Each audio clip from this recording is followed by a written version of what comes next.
أما بعد فقد قال الله تبارك وتعالى في كتابه المجيد وفرقانه الحميد وقوله الحق وأتوا على قوم يعكفون على أصنام لهم قالوا يا موسى اجعل لنا إلها كما لهم آلهة بل أنت الصلوات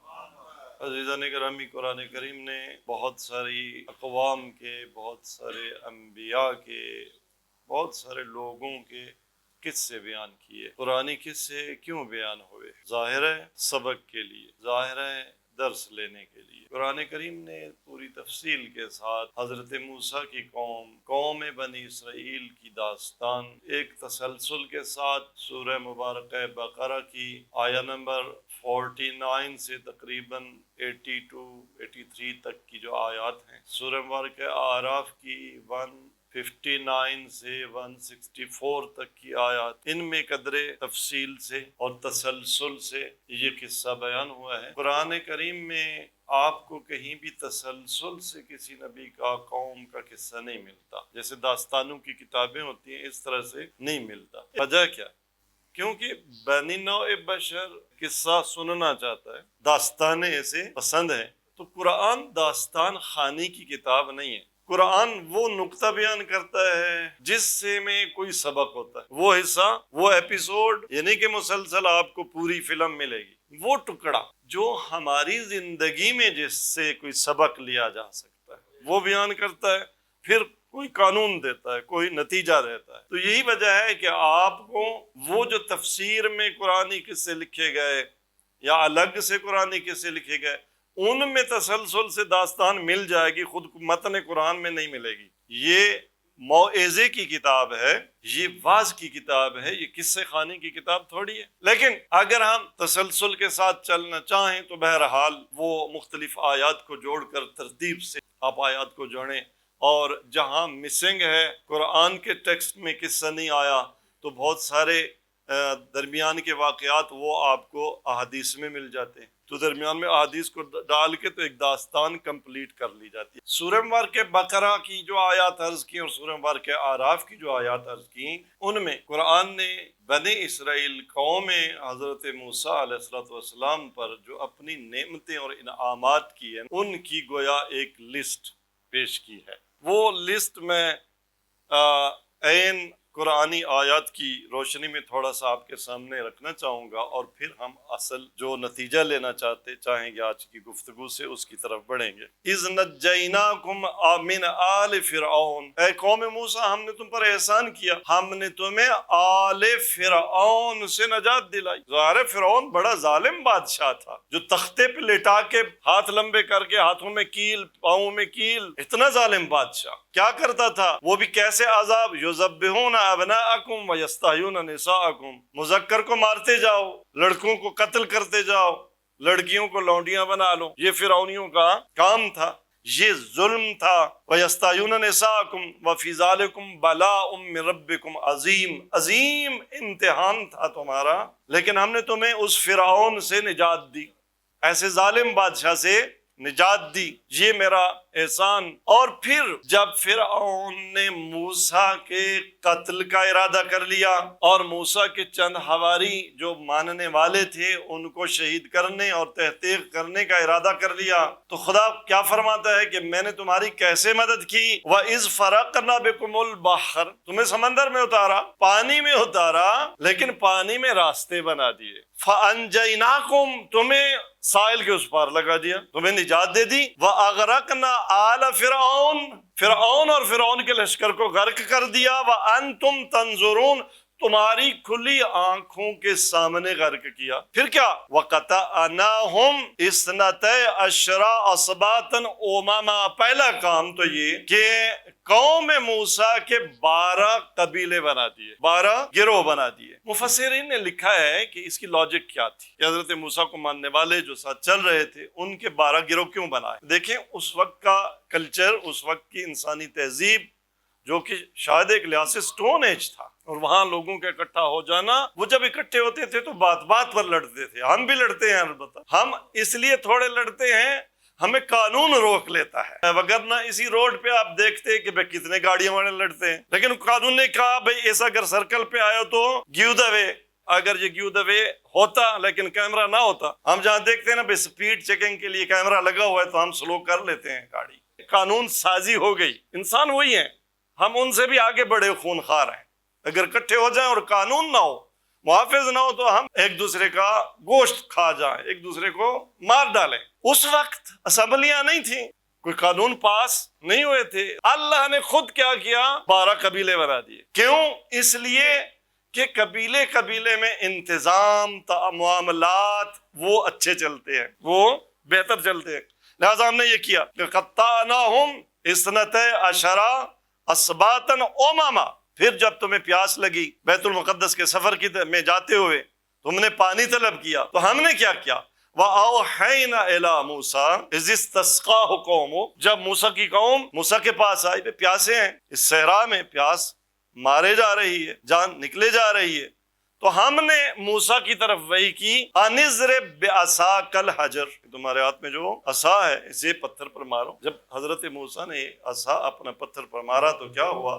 فَانْبَجَسَتْ مِنْهُ اثْنَتَ عَشَرَ عَيْنًا. اس پتھر سے 12 چشمے، 12 قبیلے تھے تو 12 چشمے.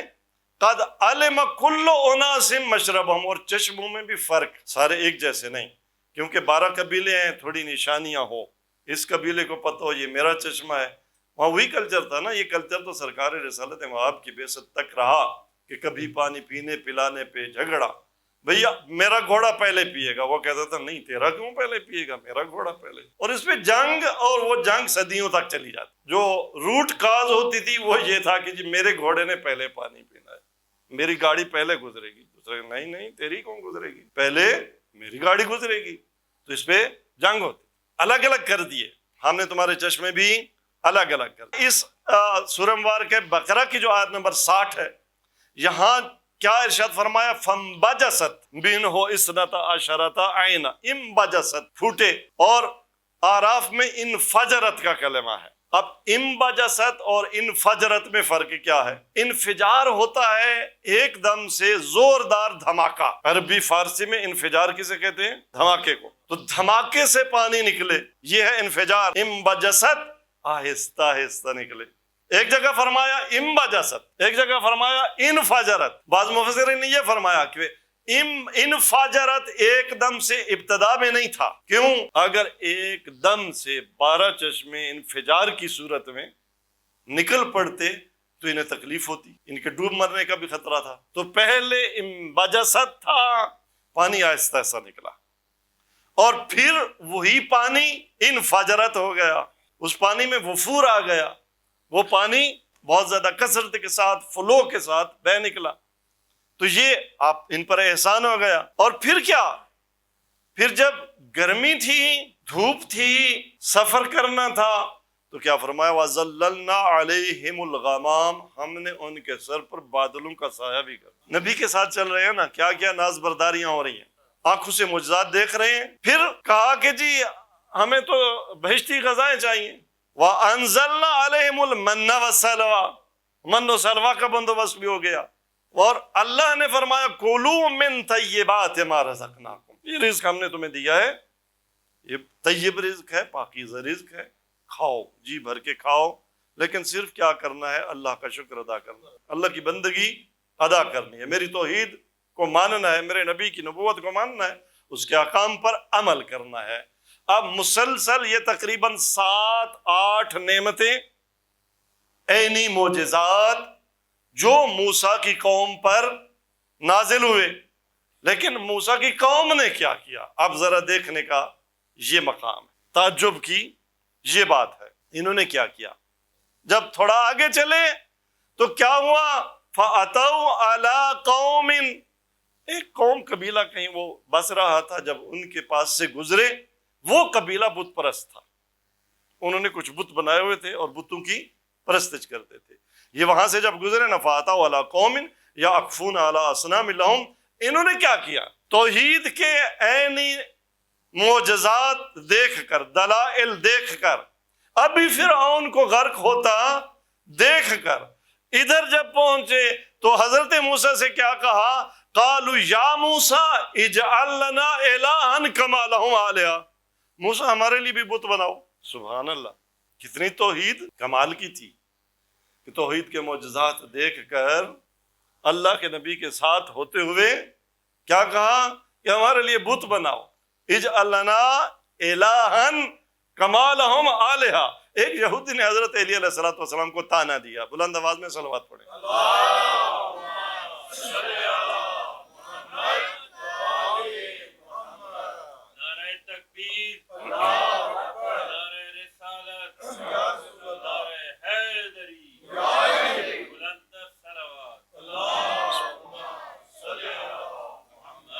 اپنے دین کی برتری ثابت کرنے کے لیے ایک یہودی نے حضرت امیر کو تانا، کہنے لگا کہ تمہارا نبی ابھی دفن ہی نہیں ہوا تھا اور تم اب سے لڑ پڑے، ثقیفہ والوں نے کسی کو خلیفہ بنا لیا، آپ نے اس خلیفے کو نہیں مانا، نبی تمہارا ابھی دفن ہی نہیں ہوا تھا اور آپ لڑ پڑے، لہذا یہ کہنا چاہتا تھا کہ تمہارا دین کیا ہے، وہ کوئی مستقیم دین نہیں ہے، دینداروں سے دین کا پتہ چلتا ہے۔ تو حضرت علی علیہ السلام نے کیا فرمایا؟ فرمایا کہ انما اختلفنا عنہ، ٹھیک ہے ہم نے اختلاف تو کیا ہے، اختلاف تو ہوا ہے امت اسلام میں، جھگڑا تو ہوا ہے، لیکن عنہ لا فیہ، ہم میں سے کسی نے نبی کی نبوت میں جھگڑا نہیں کیا، نبی کی نبوت میں جھگڑا نہیں کیا، ہاں جھگڑا ہوا ہے جانشینی پر کہ آپ کے بعد جانشین کون ہے، ہم نے نبی کی نبوت میں کوئی جھگڑا نہیں کیا، نبی کی حیات میں کوئی جھگڑا نہیں کیا۔ لا فی ہے، اے تانا دینے والے ذرا اپنی قوم کی حالت دیکھ، وَلَكِنَّكُمْ مَا جَفَّتْ أَرْجُلُكُمْ مِنَ الْبَحْرِ، ابھی تمہاری پنڈلیوں کا پانی خشک نہیں ہوا تھا، اس سمندر کا پانی ابھی تمہارے بدن پر باقی تھا، ابھی تمہاری پنڈلیاں خشک نہیں ہوئی تھیں کہ تم نے کیا کیا؟ حَتَّى قُلْتُمْ لِنَبِيِّكُمْ، تم نے اپنے نبی سے کیا تقاضا کیا کہ ہمارے لیے بت تراش دے۔ نبی کی زندگی میں تم نے بت پرستی کی طرف، تو تمہاری نہ دین ہمارے دین سے برتر، نہ تمہارا نبی ہمارے نبی سے برتر۔ تو خلاصہ پہلا کام انہوں نے یہ کیا کہ بت تراشی کا مطالبہ کس سے؟ نبی سے۔ بت تراشی کا جب مطالبہ انہوں نے کیا اور حضرت موسیٰ نے فرمایا انکم قوم تجہلون، بڑے جھلے ہو ہیں، اتنا آیات رب دیکھ کر تم پھر بھی یہ بت تم سے نہیں چھوٹ رہا، ہمارا بت بنا، اور پھر عملاً بت پرستی میں مبتلا ہو گئے۔ اللہ تبارک تعالیٰ نے موسیٰ کو بلایا میقات کے لیے، کلام کے لیے، انہوں نے پیچھے بچھڑے کی پرستی شروع کر دی، گوسالے کی پوجا شروع کر دی۔ ایک حیوان کو یعنی اتنی عقل نہیں ہے کہ جو حیوان انسان کا محتاج ہے، اپنے چارے میں، اپنے باندھنے میں، اپنے کھولنے میں، اپنی حیات میں انسان اپنے سے ابتر کو اپنا رب بنا لے، جہالت کی انتہا۔ وہ بت جس کو خود تراشا ہے وہ رب بن جائے، یہ انتہائی حماقت ہے نا۔ جب حضرت موسیٰ نے کیا فرمایا انکم قوم تجہلون، بچڑے کی پوجا انہوں نے شروع کر دی۔ وَإِذْ وَعَدْنَا مُوسَىٰ 40 لَيْلَةً ثُمَّ اتَّخَذْتُمُ الْعِجْلَ مِن بَعْدِهِ وَأَنْتُمْ ظَالِمُونَ، یہ ظلم کیا انہوں نے اپنے آپ پر کہ بچڑے کی پوجا شروع کر دی۔ پھر حضرت موسیٰ سے ایک اور مطالبہ کیا، کیا کہا کہ اِذْ قُلْتُمْ يَا مُوسَىٰ لَن نُؤْمِنَ لَكَ حَتَّىٰ نَرَى اللَّهَ جَهْرَةً، موسیٰ ہم اس وقت تک ایمان نہیں لاتے مگر ایک عریان اللہ دکھا، ان آنکھوں سے ہم اللہ خود، اللہ جسم ہے، دیکھی جا سکتی ہے، جسم جسمانیت والی چیز، تم اپنے روح کو دیکھ سکتے ہو؟ کسی نے آج تک اپنی روح کو دیکھا ہو اور مطالبہ کر کے روح دکھاؤ؟ نہیں تو نہیں مانتے، روح نہیں ہے۔ کہاں ہے بدن کے کسی حصے میں؟ کوئی جگہ معین کر سکتے ہو؟ نہیں۔ مکان میں ہوتے ہوئے لا مکان، فزیکل میں ہوتے ہوئے میٹا فزیکل۔ بھائی تم اپنی روح پر، اپنے من پر اپنی میں پر، اپنے سیلف پر، اپنی ایگو پر، بلکہ تمہارے بدن کو ہر آن چلا ہی تمہاری ایگو رہی ہے۔ کون چلا رہا ہے میرے وجود کو؟ میں بولتا جا رہا ہوں، کون بلوا رہا ہے؟ یہ زبان یا نہیں پیچھے؟ یہ فزیکل باڈی، گوشت کا لوتھڑا، اس کو کون ہلا رہا ہے؟ کون اس سے آیات کی تلاوت کروا رہا ہے؟ کبھی اسے دیکھا ہے؟ دیکھا جا سکتا ہے؟ وہ میٹا فزیکل ہے، نہیں دیکھا جا سکتا۔ آنکھوں سے دیکھنا کون دکھوا رہا ہے؟ آپ کی حرکت، آپ کا سکون، آپ کی نیند، آپ کی بیداری۔ تو جب تک وہ میٹا فزیکل نہ ہو آپ کے اپنے وجود میں، تمہارا یہ چند فٹ کا وجود یہ حرکت میں نہیں آتا، اس میں ارادی حرکت نہیں ہے، اس کی عنایت ہٹ جائے، رابطہ ٹوٹ جائے، تم مر جاتے ہو۔ پھر آنکھوں کے حدثے تو باقی ہوتے ہیں لیکن تم دیکھ نہیں سکتے، کانوں کے پردے اور جھلیاں تو باقی ہوتے ہیں، تم سن نہیں سکتے، زبان تو باقی ہوتی ہے، قدم تو ہوتے ہیں، تم ایک قدم اٹھا نہیں سکتے، تم اپنی روح کو نہیں دیکھ سکتے۔ اور تقاضا کیا تھا کہ اس وقت تک ایمان نہیں لاتے ہیں موسیٰ جب تک تیرا رب بلا پردے نظر نہ آئے۔ یہ مطالبہ، پھر جب یہاں تک مطالبہ پہنچا تو پھر عذاب الہی ہونا چاہیے۔ فَأَخَذَتْكُمُ الصَّاعِقَةُ، پھر وہ بجلی کا، وہ صاعقہ کا عذاب آیا۔ اللہ تبارک تعالیٰ نے اس قوم کو پھر ایک موقع دیا، فرصت دی، مرنے کے بعد دوبارہ زندہ کیا، پھر حکم دیا کہ اِذْ قِیلَ لَهُمْ اُسْكُنُوا هَٰذِهِ الْقَرْيَةَ، بیت المقدس میں سکونت پذیر ہو جاؤ، وَكُلُوا مِنْهَا حَيْثُ شِئْتُمْ، وہاں باغات ہیں، خوب آباد علاقہ تھا، باغات کا علاقہ تھا، جیسے چاہو کھاؤ رزق خدا۔ وَقُولُوا حِطَّةٌ، اور ایک کلمہ حطہ کا مطلب یہ ہوتا ہے کہ میرے گناہ معاف کر، یہ خدا سے تقاضا کرو کہ بارے الہ ہماری دعا یہ ہے، ہمارا سوال یہ ہے کہ ہمارے گناہوں سے، ہماری لغزشوں سے تو کیا درگزر فرما۔ انہوں نے کیا کیا؟ فَبَدَّلَ الَّذِينَ ظَلَمُوا مِنْهُمْ قَوْلًا غَيْرَ الَّذِي قِيلَ لَهُمْ۔ اب مفسرین نے یہاں وہ کلمہ نقل نہیں کیا کہ انہوں نے حطہ کی جگہ اتنا لکھا ہے کہ ایک نامناسب کلمہ، غلط معنی پر مشتمل کلمہ، حکم تھا تم کو حطہ، انہوں نے وہ کلمہ ہی چینج کر دیا، تبدیل کر دیا۔ پھر ایک شخص کو قتل کیا، پھر قاتل میں اختلاف کیا، قاتل کون ہے؟ اللہ تبارک تعالیٰ نے حکم دیا گائے ذبح کرو، اس میں پھر کلو کال، وہ ساری قرآنی تفصیل، بالآخر گائے ذبح ہوئی، کہا گائے کی ایک ہڈی مردہ کے ساتھ مس کرو، مردہ زندہ ہو جائے گا، خود بتا دے گا کہ میرا قاتل کون ہے۔ یہ سارے معجزے دیکھے انہوں نے، لیکن کیا ہوا؟ قرآن ایٹ دا اینڈ جو نتیجہ دیتا ہے وہ کیا ہے؟ وہ یہ ہے کہ ثم قست قلوبکم، اتنی آیات دیکھنے کے بعد، اتنی نعمتیں اپنے رب کی وہ حاصل کرنے کے بعد ہوا کیا؟ ثم قست قلوبکم، تمہارے دل قسی ہو گئے، فَاهِيَ كَالْحِجَارَةِ أَوْ أَشَدُّ قَسْوَةً، یہ پتھر سے بھی زیادہ سخت ہو گئے۔ وَإِنَّ مِنَ الْحِجَارَةِ لَمَا يَتَفَجَّرُ مِنْهُ الْأَنْهَارُ، پتھروں کے دل سے بھی نہریں جاری ہو جاتی ہیں۔ وَإِنَّ مِنْهَا لَمَا يَشَّقَّقُ، پتھر بھی خشیت پروردگار میں شک ہو جاتے ہیں، لیکن تمہارے دل جو ہے وہ کثیر ہو گیا۔ وَإِنَّ مِنْهَا لَمَا يَهْبِطُ مِنْ خَشْيَةِ اللَّهِ وَمَا اللَّهُ بِغَافِلٍ عَمَّا تَعْمَلُونَ، خداوند تبارک تعالیٰ تمہاری کارستانیوں سے آگاہ ہے۔ اچھا، اب نتیجہ لیں اس داستان سے، قوم موسیٰ پر کتنی نعمتیں ہوئیں، انہوں نے کیا گل کھلائے۔ آیا یہ قصہ ہمیں سنانے کا کیا مطلب؟ ہمیں سنانے کا مطلب یہ ہے کہ ہم پر بھی ایسی نعمتیں اور ہم بھی ایسے گل کھلا سکتے ہیں، اور یہی کیا امت مصطفیٰ نے۔ اللہ کے نبی کی امت کو قرآن نے یہ موسیٰ کی قوم کا قصہ کیوں سنایا تھا؟ اس لیے سنایا تھا کہ خبردار تم وہ کام نہ کرنا جو موسیٰ کی قوم نے کیے تھے۔ مصطفیٰ کی قوم کو معجزے دکھائے گئے، اللہ کے نبی نے حکم دیا اپنے بعد کے اختلافات کو حل کرنے کے لیے۔ اور انس بن مالک اس روایت کے ناقل ہیں کہ بزرگ میرے صحابیوں کو بلاؤ، بلا لیا گیا، علی کو بلاؤ، بلا لیا گیا، چادر کے سفینے پہ بٹھا دیا گیا، اور پھر فرمایا یا علی ہوا کو حکم دو، یاری ہو احملینا، اے ہوا ہمیں اٹھا، ہمیں اڑا۔ اور جناب انس بن مالک کو ذمہ داری دے دی کہ تم بھی ساتھ جاؤ اور یہ قصہ جو رویداد پیش آئے وہ تم نے نقل کرنی ہے۔ وہ ساتھ تو وہ چادر ایک سفینہ بن کر اڑنے لگی، کس کے حکم سے؟ آنکھوں سے دیکھ رہے ہیں کہ کس نے کہا ہے؟ علی مرتضیٰ نے کہا ہے۔ علی نے فرمایا یا ریح احملینا، اور یہ چادر کا سفینہ اڑنے لگا۔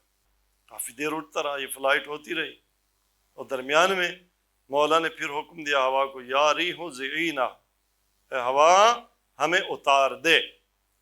اب جیسے موسیٰ کی قوم پیاسی ہو گئی تھی نا، اور انبجست فانفجرت، کہ موسیٰ کے عصا سے یہاں جب اترے نا نبی کی امت اور لکدک صحرا تھا، تو مولا نے حکم دیا کہ نماز پڑھو۔ انہوں نے کہا یا علی پانی نہیں ہے، تو آپ نے اپنے پاؤں کی ایک ٹھوکر زمین پر ماری، تو جیسے موسیٰ کے عصا کی ٹھوکر سے چشمے پھوٹے تھے، اسی طرح سے چشمہ پھوٹا، اور آپ نے فرمایا وضو کرو، پانی پیو اور نماز پڑھو۔ پڑھ لی نماز، پھر بیٹھ جاؤ چادر پر۔ دوبارہ حکم دیا یا ریو احملینا، اے ہوا میں اڑا۔ ہوا نے اڑایا، اڑتا ہوا یہ سفینہ کسی مقام پر جب پہنچا تو علی نے پھر حکم دیا یا ریو زعینا، اے ہوا ہمیں اتار دے۔ جب اترے پوچھا معلوم ہے کہاں پہنچے ہو؟ کہنے لگے یا علی نہیں، اتنی مسافتیں طے ہوئی، ہمیں معلوم نہیں کہ کہاں پہنچے۔ آپ نے فرمایا ان ہؤلاء اصحاب الکہف والرقیم، کہاں پہنچے ہو؟ اصحاب کہف رقیم کی غار کے دہانے پہنچ گئے، جاؤ ان پر سلام کرو۔ اب پہلے نمبر والا اٹھ گیا، اس نے سلام کیا، کوئی جواب نہیں آیا، دوسرا، تیسرا، چوتھا، آخر میں مولا امیر المومنین بڑھے۔ جب علی نے اصحاب کہف پر سلام کیا تو جواب آیا وعلیک السلام، امیر المومنین پر جواب آیا سلام کا، تو ان اصحاب نے تعجب کیا، کہا یا علی معاملہ کیا ہے؟ ہمارے سلام کا جواب نہیں، آپ کے سلام کا جواب کیوں ہے؟ ان کی منطق وہی تھی کہ کچھ فرق نہیں، پاک نبی کے یاروں میں، پاک نبی کے یاروں میں فرق جب نہیں ہے تو اصحاب کہف نے فرق کیوں ڈال دیا؟ ہمارے سلام کا جواب نہیں ہے، علی کے سلام کا جواب ہے۔ آپ نے کیا فرمایا؟ آپ نے فرمایا اس سوال کا جواب مجھ سے نہ پوچھو، خود اصحاب کہف و رقیم سے پوچھو۔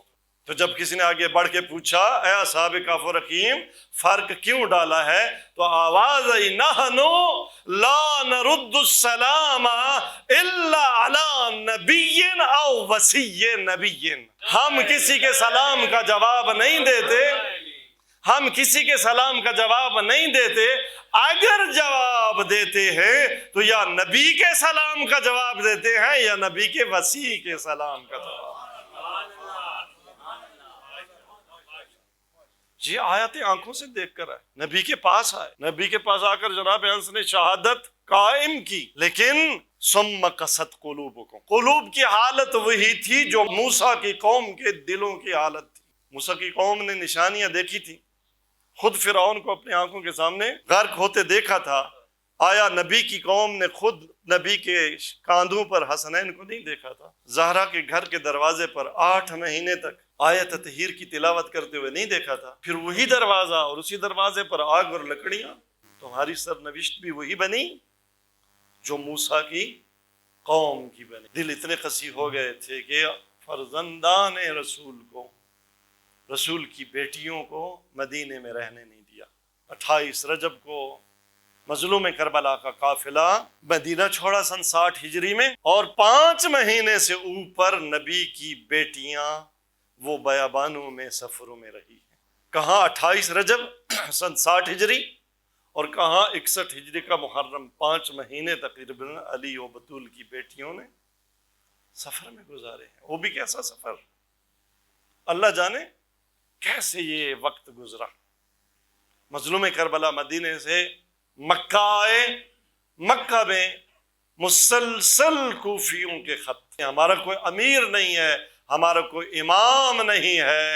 امام حسین علیہ السلام نے اپنی نیابت میں اپنا سفیر بنا کر جس ہستی کو بھیجا وہ کون تھے؟ وہ جناب مسلم ابن عقیل تھے۔ میں ایک جملہ کہا کرتا ہوں کہ کربلا کی جو کتاب ہے اس کا آغاز اور اختتام مسلم اور مسلم کے بیٹوں سے ہوتا ہے۔ آغاز پہلی شہادت جناب مسلم کی اور آخری شہادت کربلا کے شہیدوں میں مسلم کے 2 بچوں کی، اور درمیان ہمیں ہے اولاد علی۔ بس ازادر جناب مسلم حسین کا سفیر بن کر جب کوفہ آیا تو روایات بتاتی ہیں کہ 12 سے لے کر 20,000 تک کوفیوں نے جناب مسلم کے ہاتھ پر بیعت کی۔ لیکن جب ابن زیاد داخل ہوا کوفہ میں اور اس نے کچھ لوگوں کو خرید لیا، کچھ لوگوں کو دھمکایا، تو اب آہستہ آہستہ کوفیوں نے مسلم کو چھوڑنا شروع کر دیا۔ بس ازادارو ایک وقت حسین کے سفیر پر ایسا آ گیا تھا کہ نظر یمیناً و شمالا، آپ نے دائیں دیکھا تو کوئی ساتھی نہیں ہے، بائیں دیکھا تو کوئی ساتھی نہیں ہے، آپ اکیلے رہ گئے مسجد میں۔ مسجد سے نکلے، چل رہے ہیں کوفہ کی گلیوں میں، پیاسے ہیں، ایک گھر کے سامنے حسین کا سفیر آ کے بیٹھ گیا۔ اس گھر کی بی بی نے ایک دفعہ دروازہ کھولا، دیکھا کہ ایک کوئی اجنبی گھر کے دروازے پر بیٹھا ہوا ہے۔ پوچھا تم کون ہو؟ کوفہ کے حالات اچھے نہیں ہیں، میرے دروازے پہ نہ بیٹھو، یہاں سے چلے جاؤ۔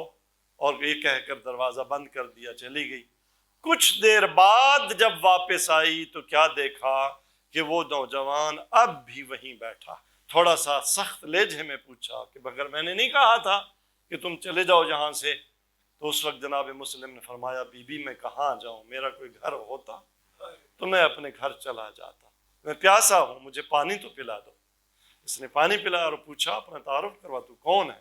اس وقت جب جناب مسلم نے بتایا کہ میں حسین کا سفیر مسلم ابن عقیل ہوں، تو جناب توآ حسین کے ماننے والی، خانواد اہل بیت کے ماننے والی، اس نے کہا بسم اللہ حسین کا سفیر میرا گھر حاضر ہے، میرے گھر میں آ جا۔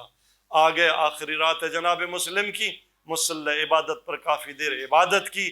تھوڑی دیر کے لیے جب استراحت کے لیے لیٹے نا، عالم خواب میں دیکھا امیر المومنین علی بن ابی طالب آئے ہیں اور کہتے ہیں مسلم جلدی کر، تو ہمارا مہمان ہے، جلدی کر۔ مسلم جب جاگے تو معلوم ہو گیا آج میری زندگی کی آخری رات ہے۔ بس ازادار ادھر اس بی بی کا بیٹا جس نے جا کے دربار میں شکایت اور مخبری کر دی، تو ابن زیاد ملعون نے محمد ابن اشعث ملعون کی سربراہی میں سحر کے وقت 70 جنگجو کے ساتھ توآ کے گھر کا محاصرہ کیا۔ جناب مسلم نے اپنی زرہ پہنی، تلوار اٹھائی اور ایک جملہ اپنے آپ سے کہا یا نفس اخرجی الی الموت، اے مسلم اب موت کے لیے تیار ہو جا، موت کی آغوش میں جانے کے لیے آمادہ ہو جا۔ جب گھر سے نکل رہے تھے تو سامنے آئی، کہا جناب مسلم اس گھر میں رہ کے آپ اپنا بہتر دفاع کر سکتے ہیں، میرے گھر کو قلعے کے طور پر، ڈھال کے طور پر استعمال کریں۔ آپ نے ایک جملہ فرمایا بی بی ہم جس کے مہمان ہوتے ہیں اس کے گھر کی حرمت پائمال ہوتی، ہم سے برداشت نہیں ہوتی۔ میں ایک جملہ کہوں گا، اے توآ کے گھر کی حرمتیں بچانے والے، اللہ کرے تیرے بہنوں کے خیموں کی حرمتیں بچ جائیں۔ ازادارو توآ کے گھر کی حرمت بچائی، باہر نکلے، 70 میں سے 45 ملعون کو جناب مسلم ابن عقیل نے جب تحقیق کر لیا، محمد ابن اشعث نے ابن زیاد کو پیغام بھیجا مجھے اور فوج بھیج۔ ابن زیاد نے پوچھا کہ ایک ہی تو مسلم ہے نا، اس کو پکڑنے کے لیے کتنی فوج چاہیے؟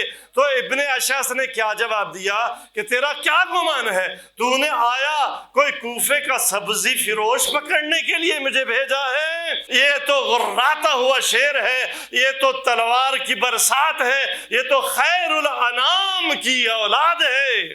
اب 500 کا لشکر حسین کے اکیلے سفیر کو پکڑنے کے لیے بھیجا گیا، لیکن علی کا لال ہے، مسلم عقیل کا لال ہے، علی کی طرح جنگ کر رہا ہے، فوج میں جرأت نہیں ہے کہ جناب مسلم کو گرفتار کر سکے۔ ایک چال چلی گئی، آپ پیچھے ہٹ رہے تھے، آپ کے پشت پہ گڑھا کھودا گیا، پیچھے ہٹتے ہوئے جناب مسلم گڑھے میں گرے، ایک ظالم نے تلوار کا وار کیا، جناب مسلم کے ہونٹ کٹ گئے، اب مسلم کو قیدی بنا کے دربار میں لایا گیا، حالت یہ ہے کہ زخم لگے ہوئے ہیں، خون بہ رہا ہے، ہونٹوں سے خون بہ رہا ہے۔ کسی نے کہا اے مسلم وہ امیر کو سلام کرو، لیکن مسلم نے ایک جملہ کہا کہ امیر الحسین و نعم الامیر، میرا امیر حسین ہے، جس کا امیر حسین ہو وہ ابن زیاد کو سلام نہیں کرتا۔ بس عزادارو، پیاس لگی ہوئی ہے، خون بہ رہا ہے، پانی مانگا، کسی نے پانی کا کٹورا پیش کیا، جناب مسلم نے جب ہونٹوں سے لگایا، ہونٹوں کا خون پانی میں ملا۔ شریعت کی پاسداری اتنی ہے کہ خون آلود پانی پینا شریعت مصطفیٰ میں جائز نہیں ہے۔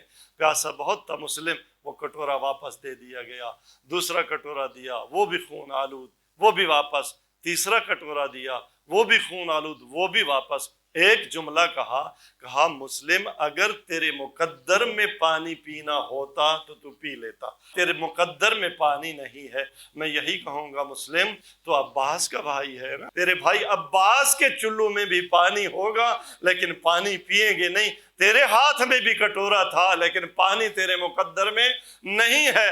اب عزادارو، جب حکم دیا گیا کہ مسلم کو دارالامارہ کی چھت پہ لے جا کر سر تن سے جدا کر لیا جائے تو اس مقام پر جناب مسلم نے رونا شروع کر دیا۔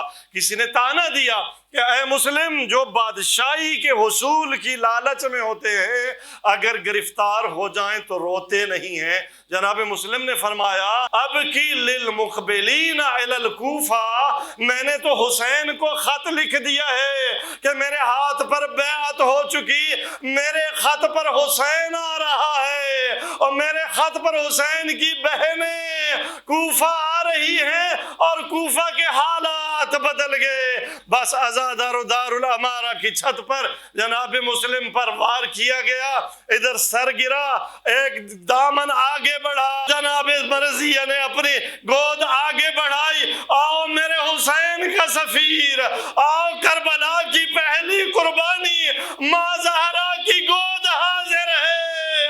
عزادارو، اس کے بعد جناب مسلم کی لاش گرا دی گئی۔ ادھر امام حسین کا قافلہ مقام سالبیہ پر پہنچا۔